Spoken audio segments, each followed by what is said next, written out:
আমাদের হিন্দু ভাইরা প্রশ্ন করে থাকেন যে ইসলাম যদি সত্যি হয়ে থাকে তাহলে পৃথিবীর সবাই মুসলিম হয়ে যাচ্ছে না কেন? আবার ছোটবেলায় আমার মনে প্রশ্ন আসতো যে যদি পৃথিবীর সবাই মুসলিম হতো তাহলে কতই না সুন্দর হতো। কিন্তু প্রশ্ন হচ্ছে পৃথিবীর সবাই সত্যি সত্যি মুসলিম হয়ে যাচ্ছে না কেন? ইসলাম তো সত্য। এই ধরনের কোনো প্রশ্ন আপনার মনে কখনো উঠেছে কি? যদি উঠে থাকে তাহলে আজকের ভিডিওটা আপনার জন্য।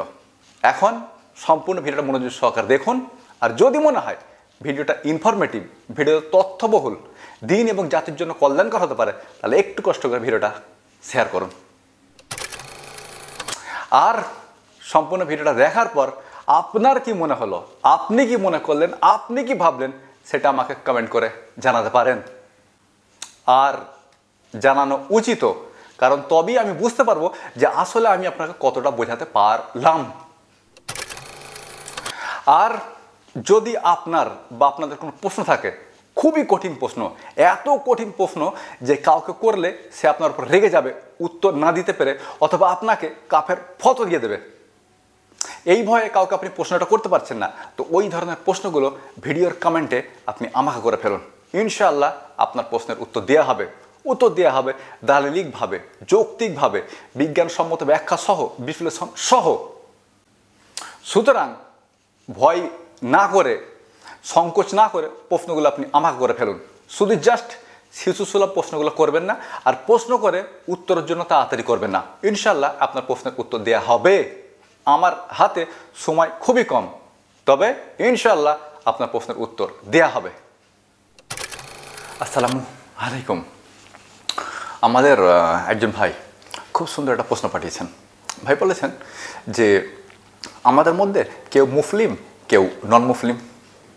আল্লাহ তো সকলের মন মানসিকতা কোরআন মেনে চলার মতো করে দিতে পারতেন, আর তাহলে কেউ পথভ্রষ্ট হতো না। জি ভাই, আসলেই এমনটা আল্লাহ সুবহানাহু করতে পারতেন। পবিত্র কোরআন আল্লাহ সুবহানাহু এই সম্পর্কে কথাও বলেছেন। এটা হচ্ছে পবিত্র কোরআনের 16 নম্বর সূরা নাহাল, আয়াত নম্বর 9। আল্লাহ সুবহানাহু বলছেন যে ওয়ালাউ সা লাহাদাকুম আজমাইন, আল্লাহ সুবহানাহু চাইলে তোমাদের সবাইকে পথ দেখাতে পারতেন। তো প্রশ্ন হবে আল্লাহ সুবহানাহু পথ দেখাননি কেন? কারণ তিনি মানুষকে স্বাধীন ইচ্ছা দিয়ে সৃষ্টি করেছেন। মানুষ চাইলে খারাপ কাজে করতে পারে, চাইলে ভালো কাজে করতে পারে। মানুষ চাইলে আল্লাহর দেখানো পথ গ্রহণ করতেও পারে, নাও পারে। ভালো কাজ করলে পুরস্কার, খারাপ কাজ করলে শাস্তি। আল্লাহর দেখানো পথ গ্রহণ করলে পুরস্কার, অস্বীকার করলে শাস্তি। এবং এই সম্পর্কে আরও কথা বলেছেন একটু ভিন্নভাবে 32 নম্বর সূরা সাজদার 13 নম্বর আয়াতে।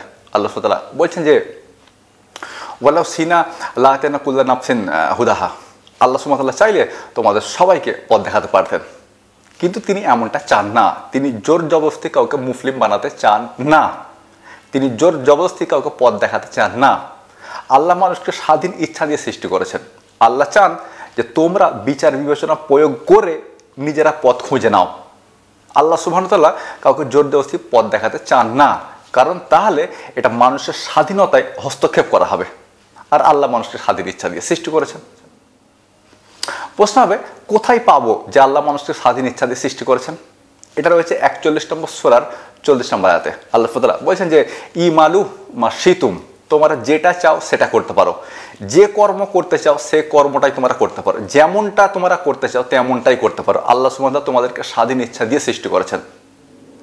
এবং এই সম্পর্কে তিনি কথা বলেছেন 76 নম্বর সূরা আয়াত নম্বর 3-এ। আল্লাহ তাআলা বলছেন যে ইন্না হাদাইনাহুস সাবিলা, নিশ্চয়ই আমরা তোমাদেরকে পথ দেখিয়েছি, ইম্মা সাকুরাম ওয়া মা কাফুরা। এখন চাইলে তোমরা পথ গ্রহণ করতে পারো, চাইলে অস্বীকার করতে পারো।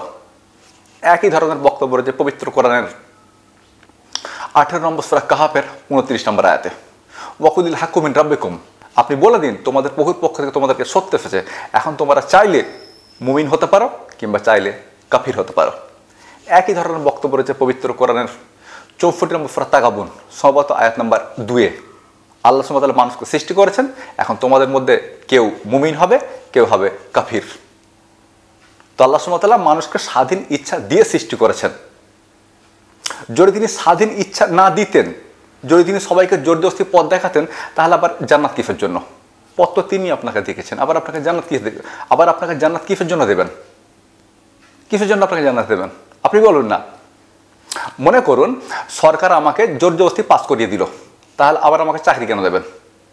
চাকরি তাকেই দেবেন যে পড়াশোনা করেছে, মেহনত করেছে, জ্ঞান অর্জন করেছে, তারপর পরীক্ষায় পাস করবে, সে চাকরি পাবে। এখন আমি পড়াশোনা করবো না, মেহনত করবো না, সরকার আমাকে সরাসরি পাস করে দেবেন, তো আমাকে চাকরি কেন দেবেন?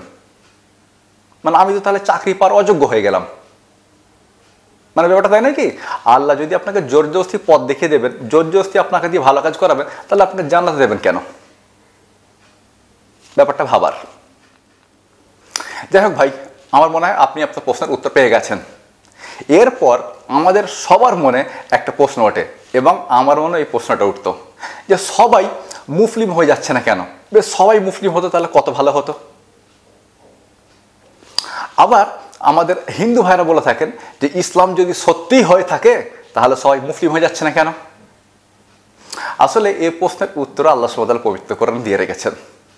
এটা রয়েছে পবিত্র কোরআনে কমপক্ষে 4 বার।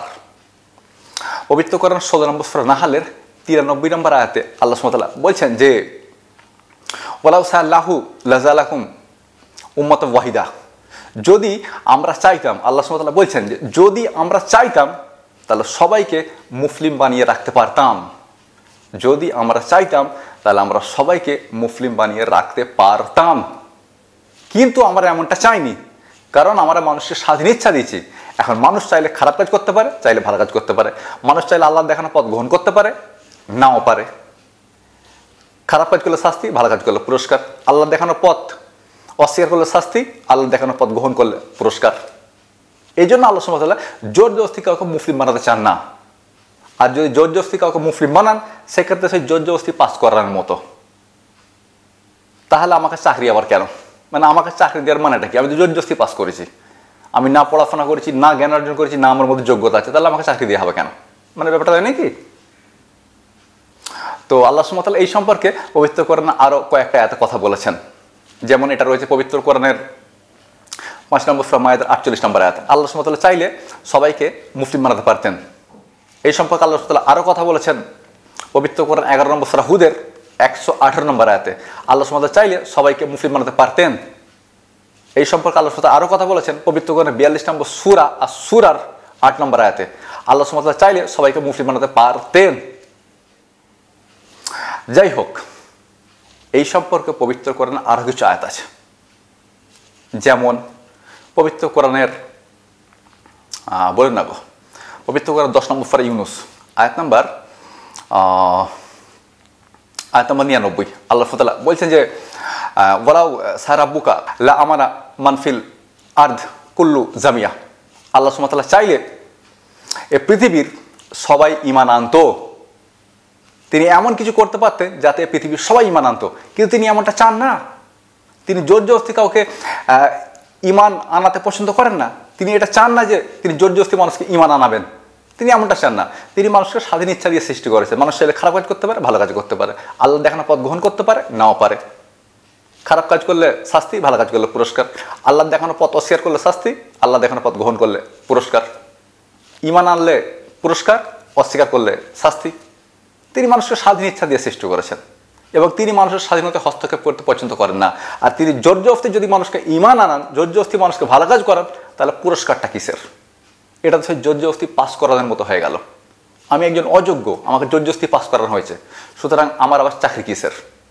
চাকরি সে পাবে যে পড়াশোনা করেছে, জ্ঞান অর্জন করেছে, পরীক্ষা দিয়েছে, পাস করেছে, তারপর সে চাকরি পাবে। আমার তো চাকরি পাওয়ার কোনো যোগ্যতা নেই, কারণ আমি তো পড়াশোনা করিনি, পরিশ্রম করিনি, জ্ঞান অর্জন করিনি। আমাকে জোর জবরদস্তি পাস করানো হয়েছে, তাহলে আমার আবার চাকরি কিসের? আমি তো অযোগ্য। ব্যাপারটা তাই নয় কি? এই সম্পর্কে আল্লাহ তাআলা পবিত্র কোরআনে আরও কথা বলেছেন 26 নম্বর সূরার 4 নম্বর আয়াতে, যে যদি আল্লাহ সুবহানাহু ওয়া তাআলা চাইতেন তাহলে তিনি আকাশ থেকে এমন কিছু নিদর্শন নাজিল করতে পারতেন যাতে মানুষরা মজবুরিতে ইসলাম গ্রহণ করত, মানুষরা মজবুরিতে ঈমান আনত। কিন্তু আল্লাহ সুবহানাহু ওয়া তাআলা এমনটা চান না। তিনি মানুষকে স্বাধীন ইচ্ছা দিয়ে সৃষ্টি করেছেন। এখন মানুষ চাইলে খারাপ কাজ করতে পারে, ভালো কাজ করতে পারে। আল্লাহ দেখানো পথ গ্রহণ করতে পারে, অস্বীকার করতে পারে। খারাপ কাজ করলে শাস্তি, ভালো কাজ করলে পুরস্কার। আল্লাহ দেখানো পথ অস্বীকার করলে শাস্তি, গ্রহণ করলে পুরস্কার। আর এটাই যৌক্তিক। যাই হোক ভাই, আমার মনে হয় ব্যাপারটা আপনি বুঝতে পেরেছেন, আর আমি আপনাকে কমপ্লিটলি বোঝাতে পেরেছি। অনেক উদ্ধৃতি করেছি, উদ্ধৃতির মাঝখানে ভুলভ্রান্তি হতে পারে, সেগুলোকে ইগনোর করবেন। আমি যে রেফারেন্সগুলো বলেছি সেগুলো ইনশাল্লাহ ভুল হবে না, সেগুলো চেক করে নিতে পারেন। আর ভুল হলো সমস্যা কোথায়, আমি তো মানুষের তো ভুল হতেই পারে, তবে আল্লাহ চাইলে সেগুলো ভুল হবে না। আপনি রেফারেন্সগুলো চেক করে নিতে পারেন, যদি আমি সেগুলো আপনার স্ক্রিনে দেখিয়েছি, কিন্তু তবুও আপনি রেফারেন্সগুলো চাইলে চেক করে নিতে পারেন। আর বক্তব্যের শেষে হাজির হয়েছি। আমার মনে হয় ভিডিওটা ইনফরমেটিভ এবং এই ধরনের প্রশ্ন বহু মানুষের মনে ওঠে, কিন্তু তারা তাদের মনে ওঠা প্রশ্নগুলোর উত্তর পায় না। যদি আপনি একটু কষ্ট করে ভিডিওটা শেয়ার করে দেন, তাহলে বহু মানুষ তাদের মনে ওঠা প্রশ্নগুলোর উত্তর পেতে পারে। সুতরাং দেরি না করে একটু কষ্ট করে ভিডিওটা শেয়ার করুন, দিন এবং জাতির স্বার্থে। এতে দিন এবং জাতির কল্যাণ হবে।